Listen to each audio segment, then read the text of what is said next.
Learn ഫ്രീക്കിൻ്റെ മറ്റൊരു വീഡിയോയിലേക്ക് എല്ലാവർക്കും സ്വാഗതം. കഴിഞ്ഞ ക്ലാസ്സിൽ നമ്മൾ ഡിസ്ക് ഡിഫ്യൂഷൻ മെത്തേഡാണ് ഡിസ്കസ് ചെയ്തത്. ഡിഫ്യൂഷൻ മെത്തേഡിൻ്റെ അണ്ടറിൽ വരുന്ന ഡിസ്ക് ഡിഫ്യൂഷൻ മെത്തേഡ്. ഇന്ന് നമ്മൾ ബാക്കിയുള്ള മെത്തേഡ്സ് ആയിട്ടുള്ള ഡയലൂഷൻ മെത്തേഡും അതുപോലെ തന്നെ ഡിസ്ക് ഡിഫ്യൂഷനിൽ വരുന്ന Kirby Bauer method, Stokes disk diffusion, primary disk diffusion, ഈ മെത്തേഡ്സ് ഒക്കെയാണ് ഇന്നത്തെ ക്ലാസ്സിൽ ഡിസ്കസ് ചെയ്യുന്നത്. ആൻറ്റിബയോട്ടിക് സെൻസിറ്റിവിറ്റി ടെസ്റ്റിൻ്റെ കോമൺ ആയിട്ടുള്ള ഒരു ക്ലാസിഫിക്കേഷനാണ് ഈ പിക്ചറൈസ് ചെയ്തിരിക്കുന്നത്. അപ്പോൾ ഇതിൽ ഡിഫ്യൂഷൻ മെത്തേഡ് ഉണ്ട്, ഡയലൂഷൻ മെത്തേഡ് ഉണ്ട്, അതുപോലെ തന്നെ ഈ ടെസ്റ്റ് അല്ലെങ്കിൽ എപ്സിലോമീറ്റർ ടെസ്റ്റ് എന്ന് പറയും. ഇതെന്ന് പറയുന്നത് ഡിഫ്യൂഷൻ ആൻഡ് ഡയലൂഷൻ മെത്തേഡ്, അത് രണ്ടും കൂടെ ചേർന്ന ഒരു ടെസ്റ്റാണ് ഈ ടെസ്റ്റ് എന്ന് പറയുന്നത്. അപ്പോൾ ഡിഫ്യൂഷൻ മെത്തേഡിൻ്റെ അണ്ടറിൽ മെയിനായിട്ടും രണ്ട് മെത്തേഡ്സ് ആണുള്ളത്. അത് ക്വാളിറ്റേറ്റീവ് മെത്തേഡ്സ് ആണ്. ഒന്ന് കിർബി ബോർ മെത്തേഡും രണ്ടാമത്തത് സ്റ്റോക്സ് മെത്തേഡും. ഡയലൂഷൻ മെത്തേഡ് എന്ന് പറയുന്നത് ക്വാണ്ടിറ്റേറ്റീവ് മെത്തേഡ്സ് ആണ്. അതിൽ വരുന്നതാണ് ട്യൂബ് ഡയലൂഷനും അഗാർ ഡയലൂഷനും. പിന്നെ ഉള്ളത് ഡിഫ്യൂഷൻ ആൻഡ് ഡയലൂഷൻ, അതാണ് ഈ ടെസ്റ്റ് അല്ലെങ്കിൽ എപ്സിലോമീറ്റർ എന്ന് പറയും. റുട്ടീനായിട്ട് ആൻറ്റിബയോട്ടിക് സെൻസിറ്റിവിറ്റി ടെസ്റ്റ് ചെയ്യുമ്പോൾ നമ്മൾ യൂസ് ചെയ്യുന്ന ആൻറ്റിബയോട്ടിക്സ് ആണിത്. അപ്പോൾ ഇതിൽ സ്റ്റെഫേലോകോക്കെ, എൻട്രോബാക്ടീരിയേഷ്യ, അതുപോലെ തന്നെ സ്യൂഡോമോണാസ് എയറോജിനോസ, ഇതിനാണ് മെയിനായിട്ട് നമ്മൾ ഇൻക്ലൂഡ് ചെയ്തിരിക്കുന്നത്. ഇപ്പോൾ സ്റ്റെഫേലോകോക്കസിനാണെന്നുണ്ടെങ്കിൽ ബെൻസൈൽ പെൻസിലിൻ, ഓക്സാസിലിൻ, എറിത്രോമൈസിൻ, ടെട്രാസൈക്ലിൻ, ക്ലോറാഫെനിക്കോൾ, ഇത്രയും ആൻറ്റിബയോട്ടിക്സ് ആണ് മെയിനായിട്ട് നമ്മൾ ഇൻക്ലൂഡ് ചെയ്യുന്നത്. പിന്നെ എൻട്രോബാക്ടീരിയേഷ്യ ആണെന്നുണ്ടെങ്കിൽ ഇൻഡസ്റ്റൈനൽ എന്നും അതുപോലെ തന്നെ യൂറിനറി, അതുപോലെ തന്നെ ബ്ലഡ് ആൻഡ് ടിഷ്യൂ, ഇങ്ങനെ ഡിവൈഡ് ചെയ്തിട്ടുണ്ട്. അപ്പോൾ ഇൻഡസ്റ്റൈനൽ ആണെന്നുണ്ടെങ്കിൽ ACCT, ampicillin, chloramphenicol, cotrimoxazole, tetracycline. Urinary ആണെന്നുണ്ടെങ്കിൽ sulphonamides, trimethoprim, cotrimoxazole, ampicillin, nitrofurantoin, tetracycline. പിന്നെ ഉള്ളത് ബ്ലഡ് ആൻഡ് ടിഷ്യൂസ്, അതിലാണെന്നുണ്ടെങ്കിൽ ampicillin, chloramphenicol, cotrimoxazole, tetracycline, cephalothin, gentamicin. അപ്പോൾ ഇത്രയാണ് എൻട്രോബാക്ടീരിയേഷ്യയ്ക്ക് നമ്മൾ കോമൺ ആയിട്ട് കൊടുക്കുന്ന ആൻറ്റിബയോട്ടിക്സ്. ഇനിയുള്ളത് സ്യൂഡോമോണാസ്. ഇപ്പോൾ സ്യൂഡോമോണാസ് ആണെന്നുണ്ടെങ്കിൽ PGT, പിപ്പരാസിലിൻ, ജെൻഡാമൈസിൻ, പിന്നെ ടോബ്രാമൈസിൻ. ഇത്രയാണ് നമ്മൾ കോമൺ ആയിട്ട് റുട്ടീൻ ടെസ്റ്റ് ചെയ്യുമ്പോൾ കൊടുക്കുന്ന ആൻറ്റിബയോട്ടിക്സ് എന്ന് പറയുന്നത്. ഇനി നോക്കാൻ പോകുന്നത് ഡിഫ്യൂഷൻ മെത്തേഡിൽ നമ്മൾ ഓൾറെഡി ഡിസ്ക് ഡിഫ്യൂഷൻ മാത്രമാണ് പറഞ്ഞിട്ടുള്ളത്. ഇനി രണ്ടാമത്തെ ഒരു മെത്തേഡാണ് കിർബി ബോർ മെത്തേഡ്. നമ്മൾ കോമൺ ആയിട്ട് ലബോറട്ടറിയിലൊക്കെ ചെയ്യുന്ന മെത്തേഡാണ് കിർബി ബോർ മെത്തേഡ്. അപ്പോൾ ഇതിനായിട്ട് നമ്മൾ കഴിഞ്ഞ ക്ലാസ്സിൽ പറഞ്ഞ സെയിം കാര്യങ്ങൾ തന്നെയാണ്. ഫസ്റ്റ് നമുക്ക് എന്താ വേണ്ടത്? ഒരു പ്രൈമറി കൾച്ചർ പ്ലേറ്റിൽ നിന്ന് നമ്മൾ എന്ത് ചെയ്യുക? ഒരു 3 to 5 similar looking colonies select ചെയ്യുക. അടുത്ത സ്റ്റെപ്പ് എന്ന് പറയുന്നത് ഈ സെലക്ട് ചെയ്ത കോളനിയെ നമ്മൾ പെപ്റ്റോൺ വാട്ടറിലേക്ക് ഇനോക്കുലേറ്റ് ചെയ്യും. അതിനുശേഷം നമ്മൾ ഇനോക്കുലേറ്റ് ചെയ്ത ട്യൂബും മെക്ഫെർലിൻ ടർബിഡിറ്റി സ്റ്റാൻഡേർഡും വെച്ചിട്ട് നമ്മൾ കമ്പയർ ചെയ്ത് നോക്കുക. മെക്ഫെർലിൻ ടർബിഡിറ്റിയുമായിട്ട് കമ്പയർ ചെയ്ത ശേഷം നമ്മളത് ഒരു 2 to 3 അവർ ഇൻക്യുബേറ്റ് ചെയ്യാൻ വെക്കും. അതിനുശേഷം നമ്മളത് സ്റ്റെറൈൽ MHA പ്ലേറ്റിലോട്ട് എന്ത് ചെയ്യുക? സ്വാബ് ചെയ്യാണ് ചെയ്യുന്നത്. സ്വാബ് ചെയ്യുന്ന സമയത്ത് നമ്മൾ ആ മീഡിയത്തിൻ്റെ സർഫസ് ഫുള്ള് കവർ ചെയ്യുന്ന രീതിയിൽ 3 times സ്വാബ് ചെയ്യുക. എന്നിട്ട് എന്ത് ചെയ്യുക? ലാസ്റ്റ് വന്നിട്ട് ആ പ്ലേറ്റിൽ ജസ്റ്റ് ഒന്ന് 60 ഡിഗ്രിയിൽ അതെന്ത് ചെയ്യുക? റൊട്ടേറ്റ് ചെയ്യുക. കാരണം എന്ന് പറയുന്നത് എക്സസ് ആയിട്ടുള്ള ഫ്ലൂയിഡ് ഉണ്ടെന്നുണ്ടെങ്കിൽ ആ സ്വാബിലേക്ക് അത് അബ്സോർബ് ചെയ്യും. അതിന് വേണ്ടിയിട്ടാണ് ഇങ്ങനെ റൊട്ടേറ്റ് ചെയ്യുന്നത്. അതിനുശേഷം നമ്മൾ എന്ത് ചെയ്യുക? ഈ സ്വാബ് ചെയ്ത MHA പ്ലേറ്റ് റൂം ടെമ്പറേച്ചറിൽ കുറച്ച് നേരം വെക്കും. പക്ഷേ 15 minutes കൂടാൻ പാടില്ല. ലിഡ് ക്ലോസ് ചെയ്തിട്ട് അങ്ങനെ വെക്കും. അതിനുശേഷമാണ് നമ്മൾ ആൻറ്റിബയോട്ടിക് ഡിസ്ക്, നമ്മൾ ഏത് ആൻറ്റിബയോട്ടിക് ഡിസ്ക് ആണോ ഇടാൻ ഉദ്ദേശിക്കുന്നത് അത് സ്റ്റെറൈൽ ഫോസപ്സ് വെച്ചിട്ടോ അല്ലാന്നുണ്ടെങ്കിൽ സ്റ്റെറൈൽ നീഡിൽ വെച്ചിട്ടോ അതുമല്ലാന്നുണ്ടെങ്കിൽ ആൻറ്റിബയോട്ടിക് ഡിസ്പെൻസർ ഉണ്ട്, അത് വെച്ചിട്ടോ നമ്മൾ ഡിസ്ക് ആ മീഡിയയിലേക്ക് ഡിസ്പെൻസ് ചെയ്യാം. മാക്സിമം ഇപ്പോൾ ഒരു 9 to 10 centimeter പ്ലേറ്റിലാണെന്നുണ്ടെങ്കിൽ നമുക്ക് 7 ഡിസ്ക് വരെ പ്ലേസ് ചെയ്യാൻ പറ്റും. ഇപ്പോൾ നമ്മൾ 6 ഡിസ്ക്കാണ് ഇടാൻ ഉദ്ദേശിക്കുന്നതെങ്കിൽ നമ്മൾ ഡിസ്ക് ഇടുന്നത് ആ പ്ലേറ്റിൻ്റെ എഡ്ജിൽ നിന്ന് ഒരു 15 mm മാറിയിട്ട് വേണം ഡിസ്ക് ഇടാനായിട്ട്. അങ്ങനെ 5 ഡിസ്ക് നമ്മൾ അങ്ങനെ ഇട്ട ശേഷം ഒരു ഡിസ്ക് പ്ലേറ്റിൻ്റെ സെൻറ്ററിൽ പ്ലേസ് ചെയ്താലും മതിയാവും. ആൻറ്റിബയോട്ടിക് ഡിസ്ക് പ്ലേസ് ചെയ്ത് കഴിഞ്ഞിട്ട് നെക്സ്റ്റ് സ്റ്റെപ്പ് എന്ന് പറയുന്നത് ഇൻക്യുബേഷനാണ്. നമ്മൾ 37 degree Celsiusൽ 16 to 18 hours. അതിനുശേഷം നമ്മൾ ഇൻഹിബിഷൻ സോൺ എന്ത് ചെയ്യുക? അതിൻ്റെ ഡയമീറ്റർ വെച്ചിട്ട് നമ്മൾ ആൻറ്റിബയോട്ടിക് സെൻസിറ്റീവ് ആണോ, റെസിസ്റ്റൻ്റ് ആണോ, ഇൻ്റർമീഡിയറ്റ് സെൻസിറ്റീവ് ആണോ എന്ന് നോക്കും. ഈ പിക്ചറിൽ കാണിച്ചിരിക്കുന്നത് മൾട്ടിപ്പിൾ ആൻറ്റിബയോട്ടിക് സ്ട്രിപ്പാണ്. അതായത് ഒറ്റ സ്ട്രിപ്പിൽ തന്നെ 7ൽ കൂടുതൽ ആൻറ്റിബയോട്ടിക്സ് ഉണ്ടാവും. അപ്പം നമ്മൾ ഓർഗാനിസത്തിനെ സ്വാബ് ചെയ്ത് കഴിഞ്ഞിട്ട് ഈ ഒരൊറ്റ സ്ട്രിപ്പ് പ്ലേസ് ചെയ്താൽ മതിയാവും. അപ്പം നമുക്ക് ഒന്നിൽ കൂടുതൽ ആൻറ്റിബയോട്ടിക്കിൻ്റെ സെൻസിറ്റിവിറ്റി അതിന് അറിയാൻ പറ്റും. അതാണ് ഇതിൻ്റെ ഒരു അഡ്വാൻറ്റേജ് എന്ന് പറയുന്നത്. ആൻറ്റിബയോട്ടിക്സ് പ്ലേസ് ചെയ്ത് കഴിഞ്ഞിട്ട് നമ്മൾ പ്ലേറ്റ്സ് എന്ത് ചെയ്യുക? ഇൻക്യുബേറ്റ് ചെയ്യാൻ വെച്ചു. ഇൻക്യുബേറ്റ് ചെയ്ത് കഴിഞ്ഞിട്ട് നമ്മൾ നോക്കുമ്പോൾ സോൺ കിട്ടും. അപ്പോൾ സോൺ എങ്ങനെയാണ് മെഷർ ചെയ്യുന്നത്? ഒന്നുകിൽ നമുക്ക് റൂളർ വെച്ചിട്ട് സ്കെയിൽ വെച്ചിട്ട് മെഷർ ചെയ്യാം, അല്ലാന്നുണ്ടെങ്കിൽ വേർണിയർ കാലിപ്പേഴ്സ് വെച്ചിട്ട് മെഷർ ചെയ്യാം. അടുത്തത് എന്താ? Result interpretation. അപ്പോൾ നമുക്ക് സോൺ ഡയമീറ്റർ കിട്ടി. എന്നിട്ട് നമ്മൾ റിസൾട്ട് എങ്ങനെ എക്സ്പ്രസ് ചെയ്യുന്നത്? 3 രീതിയിലാണ്. കഴിഞ്ഞ ക്ലാസ്സിൽ നമ്മൾ പറഞ്ഞതാണ് ഒന്നുകിൽ സസെപ്റ്റബിൾ എന്നോ അല്ലാന്നുണ്ടെങ്കിൽ ഇന്റർമീഡിയറ്റ് സെൻസിറ്റീവ് എന്നോ റെസിസ്റ്റന്റ് എന്നോ. ഈ 3 രീതിയിലാണ് നമ്മൾ റിസൾട്ട് കൊടുക്കുന്നത്. അടുത്ത് നോക്കാനുള്ളത് factors influencing size of zone. അപ്പോൾ ഓൾറെഡി നമുക്ക് സോൺ കിട്ടും. ആ സോൺ എന്തൊക്കെ ഫാക്ടേഴ്സിനാണ് ഇൻഫ്ലുവൻസ് ചെയ്തിരിക്കുന്നത്? ഒന്നെന്ന് പറയുന്നത് നമ്മൾ ഇനോക്കുലേറ്റ് ചെയ്യുമ്പോൾ ഇനോക്കുലം ടു ലൈറ്റ് ആവുകയാണെന്നുണ്ടെങ്കിൽ ചിലപ്പോൾ അത് റെസിസ്റ്റൻ്റ് ആയിട്ടുള്ള സ്ട്രെയിൻ ആയിരിക്കും. അങ്ങനെയാണെങ്കിൽ കൂടി നമുക്കത് സെൻസിറ്റീവ് ആയിട്ടായിരിക്കും കിട്ടുന്നത്. അതാണ് ഒന്നാമത്തെ ഫാക്ടർ എന്ന് പറയുന്നത്. പിന്നെയുള്ളതെന്ന് പറയുന്നത് ടു ഹെവി ഇനോക്കുലം. ഹെവി ആയിട്ടാണ് നമ്മൾ ഇനോക്കുലേറ്റ് ചെയ്യുന്നതെങ്കിൽ ചിലപ്പോൾ അത് സെൻസിറ്റീവായ സ്ട്രെയിൻ ആയിരിക്കും, എന്നാൽ നമുക്ക് കിട്ടുന്നത് റെസിസ്റ്റൻ്റ് എന്നായിരിക്കും. അപ്പോൾ ഈ 2 ഫാക്ടേഴ്സാണ് സോണിൻ്റെ സൈസിനെ ഡിപ്പെൻഡ് ചെയ്തിരിക്കുന്നത്. അടുത്ത ഡിഫ്യൂഷൻ മെത്തേഡാണ് പ്രൈമറി ഡിസ്ക് ഡിഫ്യൂഷൻ. അപ്പോൾ നമ്മൾ ഓൾറെഡി ഡിസ്ക് ഡിഫ്യൂഷൻ മെത്തേഡും അതുപോലെ തന്നെ കിർബി ബോർ മെത്തേഡും ഒക്കെ പറഞ്ഞു എങ്ങനെയാണ് നമ്മൾ വെൽ ഐസൊലേറ്റഡ് കോളനി എടുത്തിട്ട് പെപ്റ്റോൺ വാട്ടറിലോട്ട് ഇനോക്കുലേറ്റ് ചെയ്യും. എന്നിട്ട് അത് ഇൻക്യുബേറ്റ് ചെയ്യാൻ വെച്ചിട്ട് അതിൽ നിന്നാണ് നമ്മൾ എന്ത് ചെയ്യുന്നത്, MHAയിലോട്ട് സ്വാബ് ചെയ്യുന്നത്. പക്ഷേ പ്രൈമറി ഡിസ്ക് ഡിഫ്യൂഷൻ്റെ ഒരു കേസ് എന്ന് പറയുകയാണെങ്കിൽ ഇത് ക്ലിനിക്കൽ സ്പെസിമെൻ നമുക്ക് ഡയറക്റ്റ് ആയിട്ട് തന്നെ പ്ലേറ്റിലോട്ട് സ്വാബ് ചെയ്യാൻ പറ്റും. അതിനുശേഷം നമുക്ക് ആൻറ്റിബയോട്ടിക് ഡിസ്ക് അപ്ലൈ ചെയ്ത് കൊടുക്കാം. അങ്ങനെയാണ് പ്രൈമറി ഡിസ്ക് ഡിഫ്യൂഷൻ. അപ്പോൾ ഇതിൻ്റെ ഒരു അഡ്വാൻറ്റേജ് എന്ന് പറയുമ്പോൾ നമുക്ക് റിസൾട്ട് എന്ന് പറയുന്നത് 24 മണിക്കൂറിന് മുമ്പ് കിട്ടും. അതാണ് ഇതിൻ്റെ ഒരു അഡ്വാൻറ്റേജ് എന്ന് പറയുന്നത്. ഡിസഡ്വാൻറ്റേജ് എന്ന് പറയുന്നത് നമ്മുടെ ഇനോക്കുലത്തിൻ്റെ ഡെൻസിറ്റി പ്രോപ്പറായിട്ട് കൺട്രോൾ ചെയ്യാൻ പറ്റില്ല. അപ്പോൾ എപ്പോഴും ഈ പ്രൈമറി ഡിസ്ക് ഡിഫ്യൂഷൻ്റെ ടെസ്റ്റ് നമ്മൾ ഐസൊലേറ്റ്സുമായിട്ട് വെരിഫൈ ചെയ്യണം. എന്നാൽ മാത്രമേ നമുക്കത് കറക്റ്റായിട്ട് കൊടുക്കാൻ പറ്റുള്ളൂ. ഡിഫ്യൂഷൻ മെത്തേഡിൽ അടുത്തതാണ് സ്റ്റോക്സ് ഡിസ്ക് ഡിഫ്യൂഷൻ. അപ്പോൾ സ്റ്റോക്സ് മെത്തേഡും കിർബി ബോറും തമ്മിലുള്ള ഒരു വ്യത്യാസം എന്ന് പറയുന്നത് സ്റ്റോക്സ് മെത്തേഡിൽ നമുക്ക് ടെസ്റ്റ് സ്ട്രെയിനും അതുപോലെ തന്നെ കൺട്രോൾ സ്ട്രെയിനും സെയിം പ്ലേറ്റിൽ തന്നെ സ്വാബ് ചെയ്യാൻ പറ്റും എന്നുള്ളതാണ്. ഇവിടെ എങ്ങനെയാണെന്ന് പറയുകയാണെങ്കിൽ ഫസ്റ്റ് നമ്മൾ ടെസ്റ്റ് സ്ട്രെയിനിനെ സെൻട്രൽ 1/3 കൺട്രോളിനെ അപ്പർ ആൻഡ് ലോവർ 1/3 ഇനോക്കുലേറ്റ് ചെയ്യും, സ്വാബ് ചെയ്യും. ഇപ്പോൾ modified Stokes disk diffusion method ഉണ്ട്. അതിലാണെന്നുണ്ടെങ്കിൽ ഇതിന് നേരെ ഓപ്പോസിറ്റ്.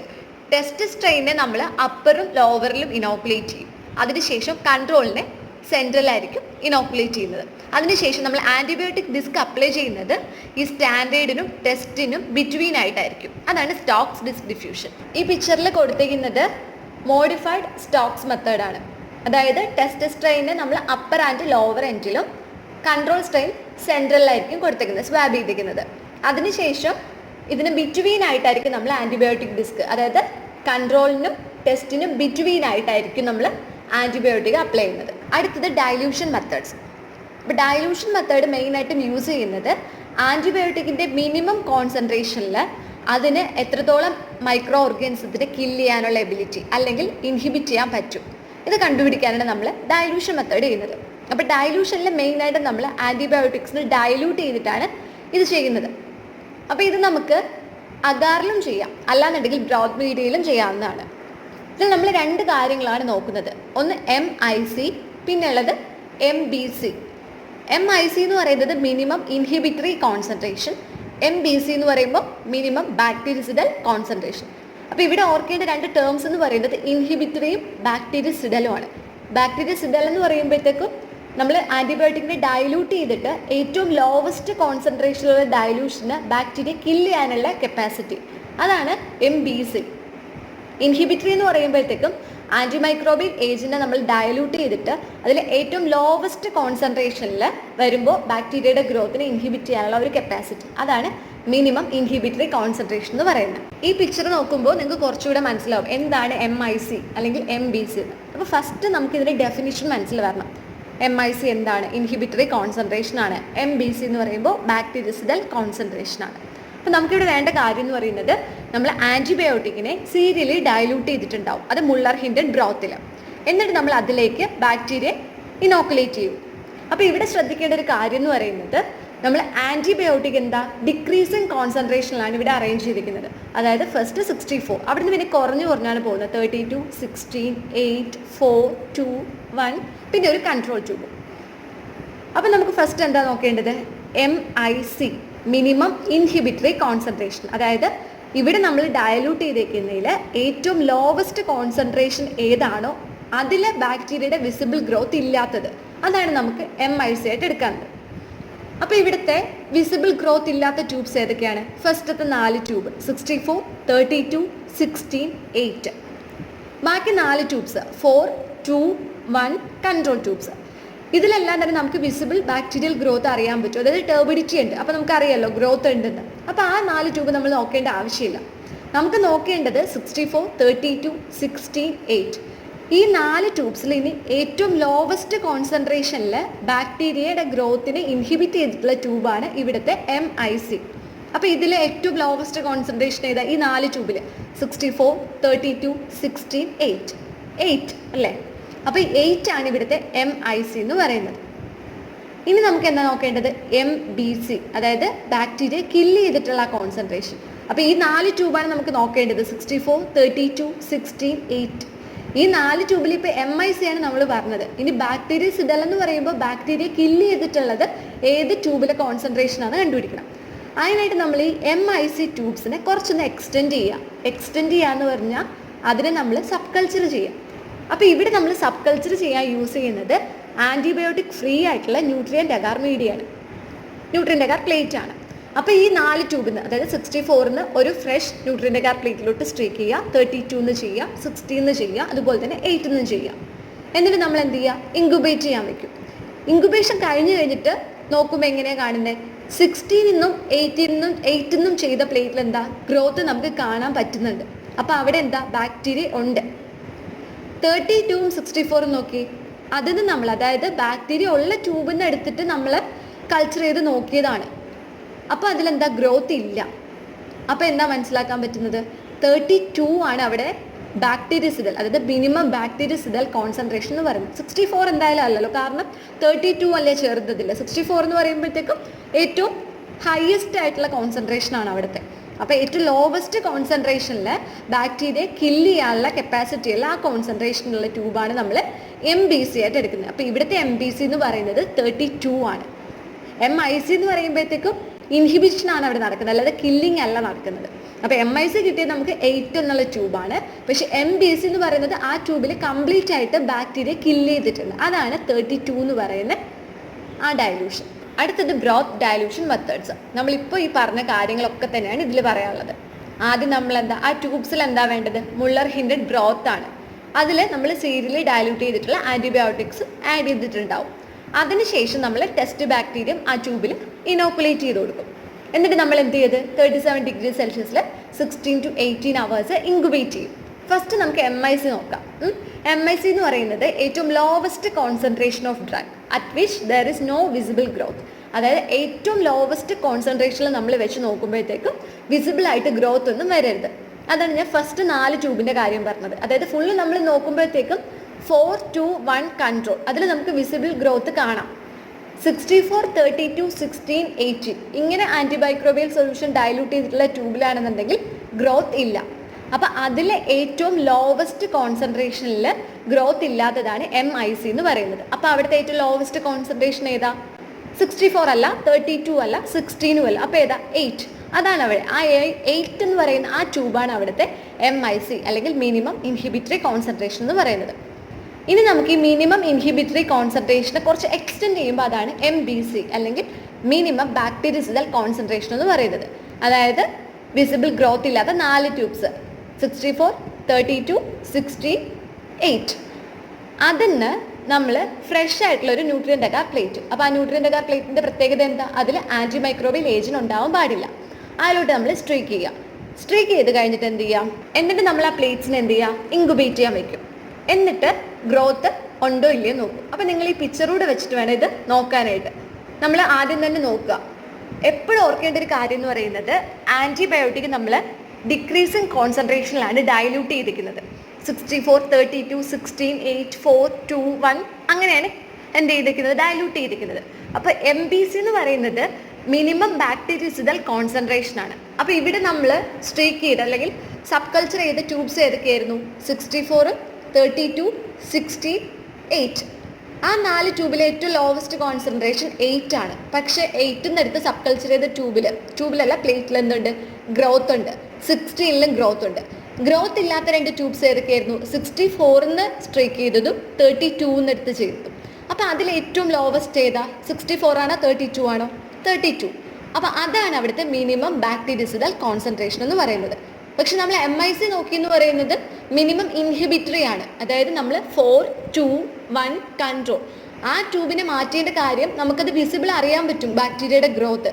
പിന്നെ അറിയാൻ പറ്റാത്ത 4 ട്യൂബ്സ് ആണ്, അതായത് ഗ്രോത്ത് ഇല്ലാത്ത 4 ട്യൂബ്സ് ആണ് 64ഉം 32ഉം 16ഉം 8ഉം. അതിൽ മിനിമം കോൺസെൻട്രേഷൻ ഉള്ള ട്യൂബ് ഏതാ? 8 ആണ്. അതാണ് നമ്മൾ MIC ആയിട്ട് എടുത്തത്. പക്ഷെ ബാക്ടീരിയ സിഡൽ എന്ന് പറയുമ്പോഴത്തേക്കും ബാക്ടീരിയ കില്ല് ചെയ്തിട്ടുള്ളതാണ്. അതായത് 16ഉം 8ഉം നോക്കുകയാണെന്നുണ്ടെങ്കിൽ ഓൾറെഡി അതിൽ ബാക്ടീരിയ ഉള്ളതുകൊണ്ടാണ് നമ്മൾ ന്യൂട്രിയൻ്റ് അഗാറിലോട്ട് സബ് കൾച്ചർ ചെയ്തപ്പോഴത്തേക്ക് ഗ്രോത്ത് കിട്ടിയത്. പക്ഷെ 32ഉം 64ഉം നോക്കുകയാണെന്നുണ്ടെങ്കിൽ അതിൽ ഏറ്റവും ലോവസ്റ്റ് ആണ് 32. 64 എന്ന് പറയുമ്പോൾ 32 വെച്ച് നോക്കുമ്പോൾ എന്താ വലുതല്ലേ, അപ്പോൾ ഏറ്റവും ലോവസ്റ്റ് ആണ് 32. അതുകൊണ്ടാണ് നമ്മൾ 32ന്റെ MBC ആയിട്ട് എടുത്തത്. അപ്പോൾ ഇങ്ങനെയാണ് നമ്മൾ ബ്രോത്ത് ഡൈലൂഷൻ മെത്തേഡിൽ MICയും MBCയും കാൽക്കുലേറ്റ് ചെയ്യുന്നത്.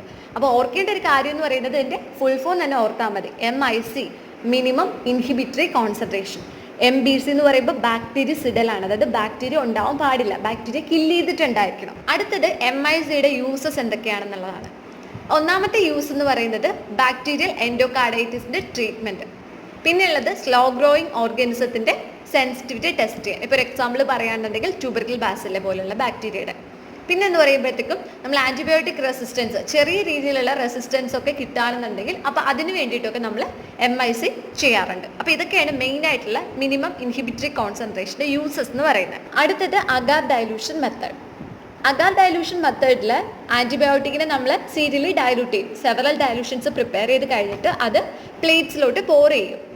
ഈ ഒരു മെത്തേഡിൻ്റെ അഡ്വാൻറ്റേജ് എന്ന് പറയുമ്പോൾ സെയിം ടൈം നമുക്ക് ഒരുപാട് സ്ട്രെയിൻസ് ടെസ്റ്റ് ചെയ്യാൻ പറ്റും. അടുത്ത മെത്തേഡാണ് ഈ ടെസ്റ്റ് അല്ലെങ്കിൽ എപ്സിലോമീറ്റർ ടെസ്റ്റ്.